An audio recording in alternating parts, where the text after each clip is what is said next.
بسم اللہ الرحمن الرحیم and welcome to my YouTube channel HTN maths academy.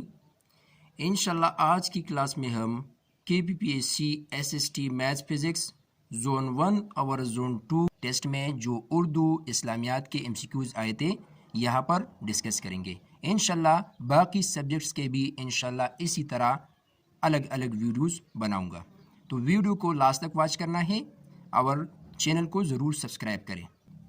1. کس صحابی کو ترجمان القرآن کہا جاتا ہے؟ یہاں جواب جو ہے حضرت عبداللہ بن عباس رضی اللہ عنہ۔ اردو کے علاوہ جتنے بھی کویسچنز ہیں اس کے اسٹیٹمنٹ یہ انگلش میں ہوں گے، یعنی اسلامیات کے کویسچنز بھی انگلش میں ہوں گے۔ 2. شعر کا دوسرا نام کیا ہے؟ اس کا صحیح جواب ہے بیت۔ کویسچن 3 اسم معرفہ کے حوالے سے تھا۔ الفاظ گیون ہے، اس میں آپ نے کیا کرنا ہے؟ اسم معرفہ کو چوز کرنا ہے۔ اسم معرفہ یعنی وہ نام جو خاص چیز، خاص جگہ یا خاص شخص کے لیے استعمال ہو اس کو اسم معرفہ کہا جاتا ہے۔ یعنی یہاں پر جو الفاظ گیون تھے اس میں بانگ درا یہ اسم معرفہ ہے۔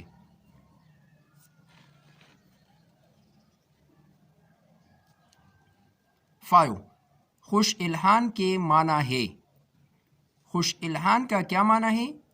اس کا معنی ہے خوش آواز یا سریلی آواز۔ 6.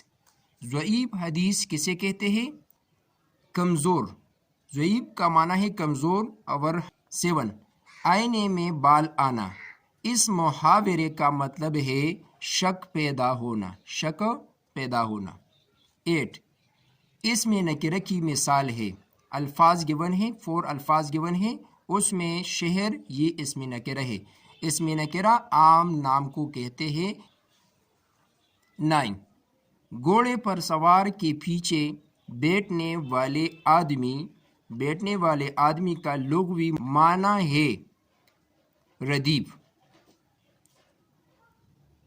10. تن تنا کا مترادف لفظ ہے روب۔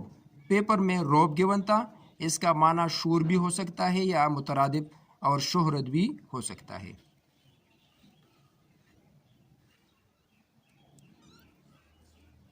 11. غلام باغ کس کا ناول ہے؟ مرزا اطہر بیگ۔ 12. وہ حدیث جسے حضور صلی اللہ علیہ وآلہ وسلم نے خاموشی سے منظور فرمایا اسے حدیث تقریری کہتے ہیں۔